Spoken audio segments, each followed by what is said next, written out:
going on, guys? This is Marcus, but you know me as a Nomad Thrifter. I am a full-time reseller. I sell on eBay, Poshmark, and Mercari, but you already knew that, and you also know that my biggest platform is Poshmark. Second would probably be Mercari. I don't do a whole lot on eBay. That's going to change. I mean, I've had the account since 2017, but I always get asked, I'm like, you know, people, you know, because you can see what people sell, and they're like, you sell a lot on Poshmark and Mercari, but you don't do a whole lot on eBay. And a lot of it has to do with what I sell. I do a lot of mid-range shoes. I do clothing, and clothing sells okay, especially jeans. I do a lot of, probably quite a few pairs of jeans via eBay, but I don't really sell much of anything else. It is something that I do have in the works, but enough about that. So this is kind of a fun, I don't know if it's a fun video, maybe it's a fun video, but on another side note, I'm sorry, I have this on high definition mode, so you can probably see I'm a little bit sweaty. I rarely get out the BMW. We have a BMW Z4 convertible, and it's so much fun to drive, but you don't drive them every day. They're not everyday commuters. They're not practical. They're two-door roadsters. And I'm here in St. Louis, so it's humid and 100 degrees, and it's 10 a.m. So I get it out, and I run to McDonald's, grab my McCafe coffee. You guys know I love that McCafe coffee.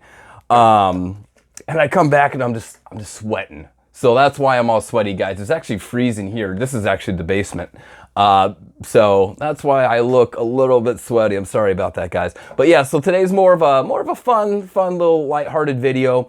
I was on eBay, and as you people who sell on eBay know or don't know, you can like something or put it on a watch list and see if the price comes down, right? So why would you do that? Obviously, as I just said, watch the price come down. But also, I know that whenever I'm out at a thrift store finding some pre-owned products, I will look at comps, wherever I'm going to sell on.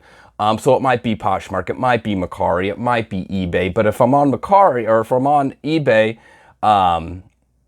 you know, you can like an item, and therefore, whenever I get home, when I'm done sourcing, I can go back to that item and kind of have a little bit of research already done, or at least, you know, have a listing that I can compare to.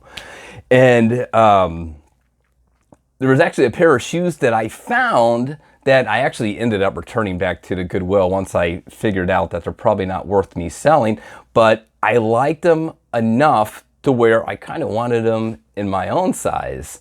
So I went on to eBay and I found one pair here, and I'm going to put all this stuff all up here. I found one pair that was my size, and then I got an offer for it.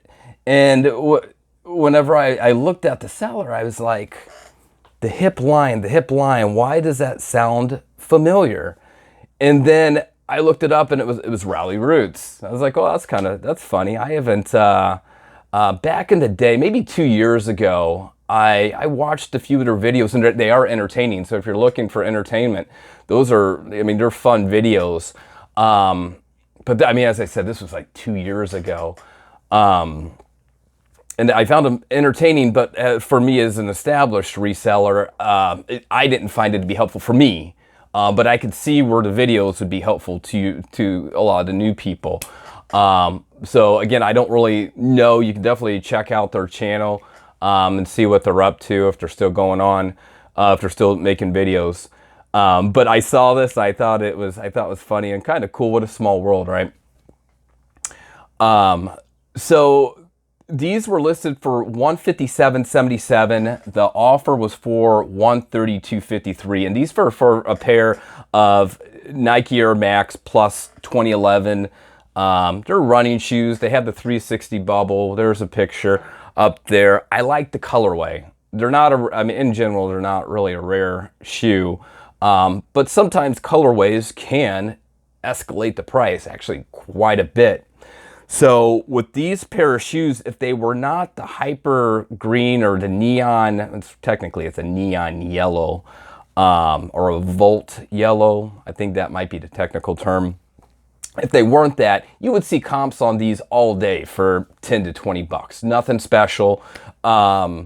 but because of the colorway, it demands a little bit higher of a price. In theory, guys, this is in theory. So they sent me an offer for $132.53. I ended up rejecting it. I'm going to tell you why I rejected that offer of $132.53. So then you're asking, Marcus, why did you reject this offer? And going back, again, this is more of a fun video. I want your opinion, guys, on it down below. Should I have purchased it from Ralli Roots? Was I right to reject it? Was the price good? Was it bad? Was the conditioning as it said in the post? You let me know below. Yeah, guys, so the first reason why I rejected these was I could not find a completed listing for them. I found completed listings for the other colorways. As I said, you know, those are going for the lower price, nothing too special. But for this in the colorway, I believe that there was 5. I'll show some pictures here. I believe that there was 5 or so postings, and they all ranged from like $60 to $90. And I have a feeling I know why, because as I'm looking, I'm like 60 to 90. I mean, that's a pretty big range, but there's no completed items anywhere to compare it to. Well, that's because there's none. So what I think is and I've done it too, where I will just compete with someone else. So there's no completed item. I don't know what the heck it's selling for, but this guy here is selling it for X amount. So I might undercut him. I might sell it for $5 less, right? This is, you know, an example.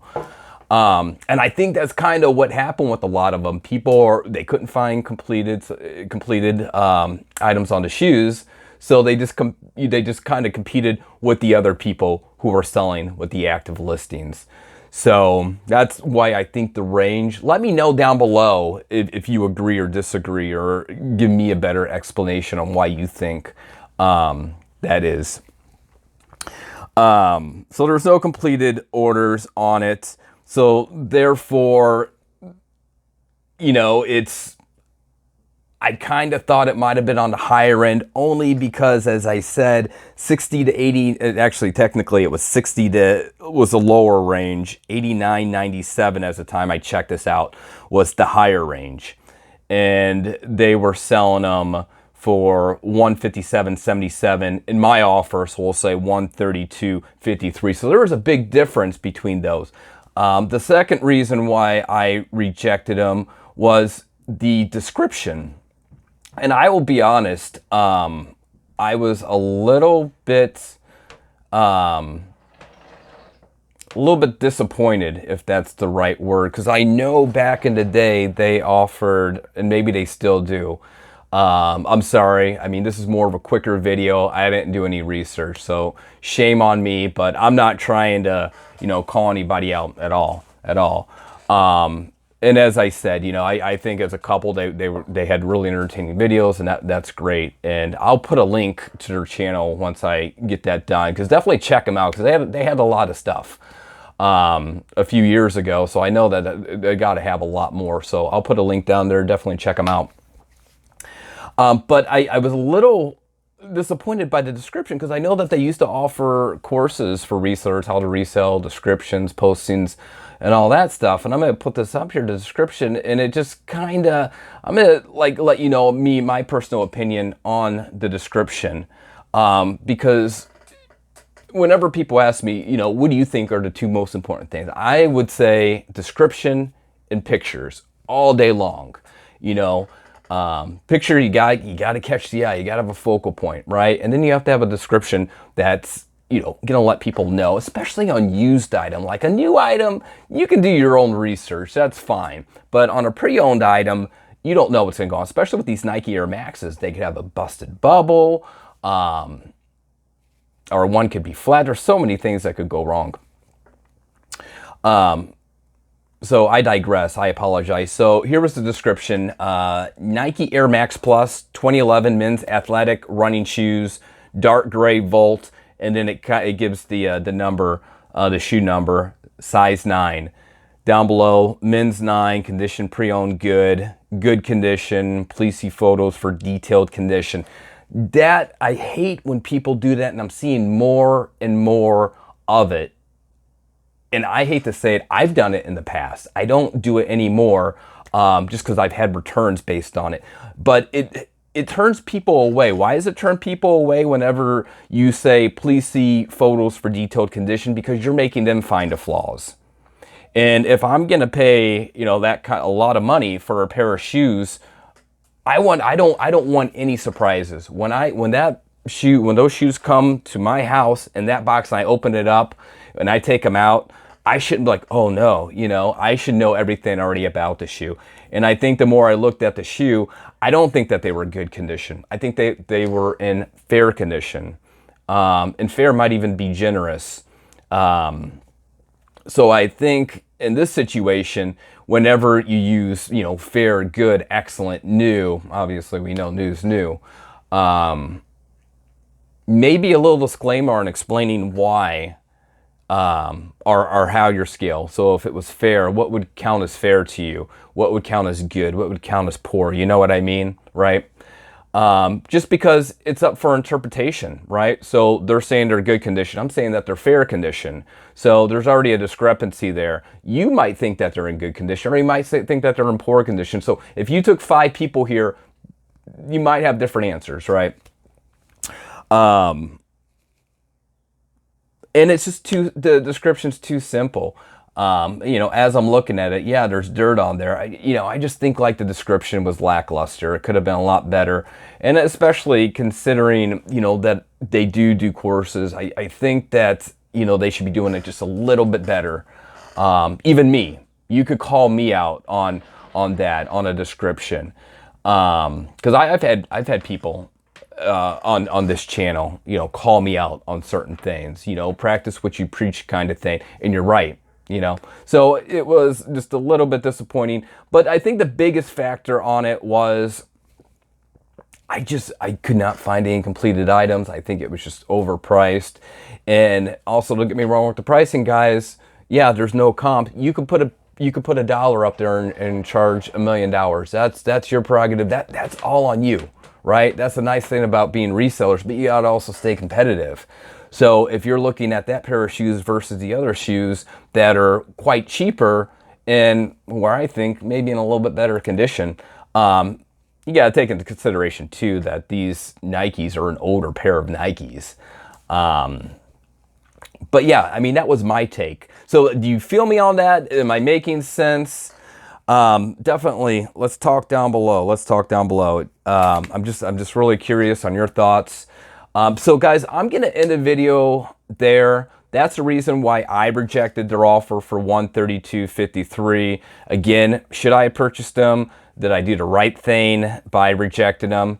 So that's it, guys. I appreciate you being here. I know your time's valuable. If you haven't subscribed, definitely do so. Like the video if it tickled your fancy. I don't know. I don't even know why I even said tickle your fancy. That sounds like something my grandma would say. I don't know. All right, guys. Peace out. Go get yourself a McCafe. I don't know. That was silly, too. All right, guys.